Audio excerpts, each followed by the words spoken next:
ब्रह्ममुरारिसुरार्चितलिङ्गं नित्यनवीनं नमत्प्रवृद्धं मुक्तिप्रदं सर्वसौभाग्यदं च लिङ्गं नमामि सदा शिवलिङ्गम्।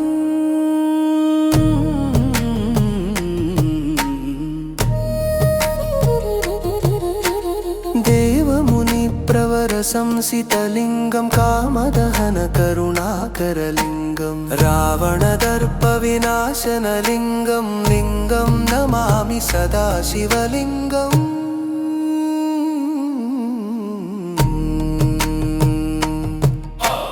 ब्रह्ममुरारिसुरार्चितलिङ्गं नित्यनवीनं नमत्प्रवृद्धं मुक्तिप्रदं सर्वसौभाग्यदं च लिङ्गं नमामि सदा शिवलिङ्गम्।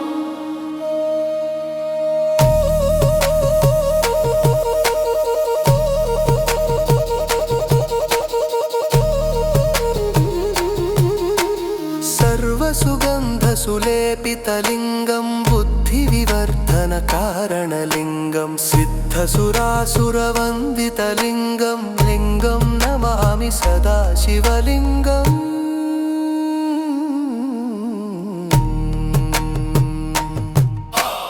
कनकमहामणिभूषितलिङ्गं फणिपतिशेषसुनासितलिङ्गं दक्षसुयज्ञविनाशनलिङ्गं लिङ्गं नमामि सदा शिवलिङ्गम्।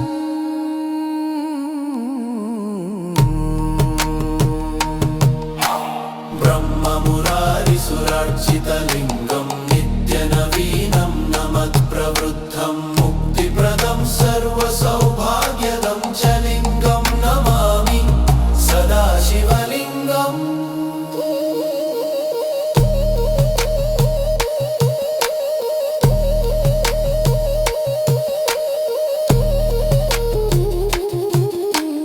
कुङ्कुमचन्दनलेपितलिङ्गं पञ्चविमानसुप्रतिष्ठितलिङ्गं सोमसूर्याग्निलोचनलिङ्गं लिङ्गं नमामि सदा शिवलिङ्गम्।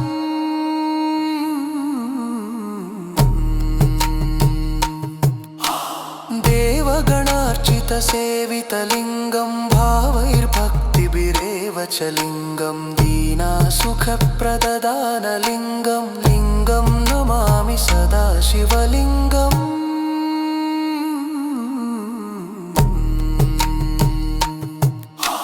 ब्रह्ममुरारिसुरार्चितलिङ्गं नित्यनवीनं नमत्प्रवृद्धं मुक्तिप्रदं सर्वसौभाग्यदं च लिङ्गं नमामि सदा शिवलिङ्गम्।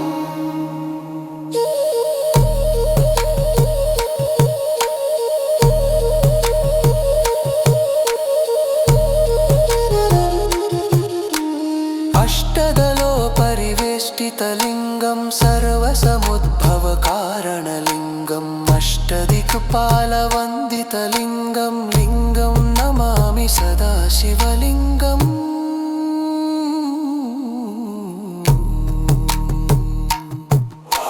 सुरगुरुसुरवरपूजितलिङ्गं सुरवनपुष्पसदार्चितलिङ्गं पार्वतीपतिमपराजितलिङ्गं लिङ्गं नमामि सदा शिवलिङ्गम्।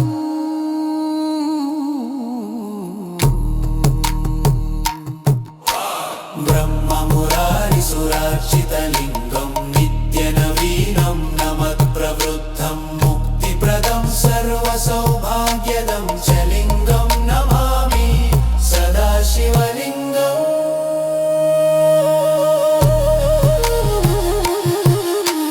लिङ्गाष्टकमिदं पुण्यं यः पठेत् शिवसन्निधौ शिवलोकमवाप्नोति शिवेन सह मोदते।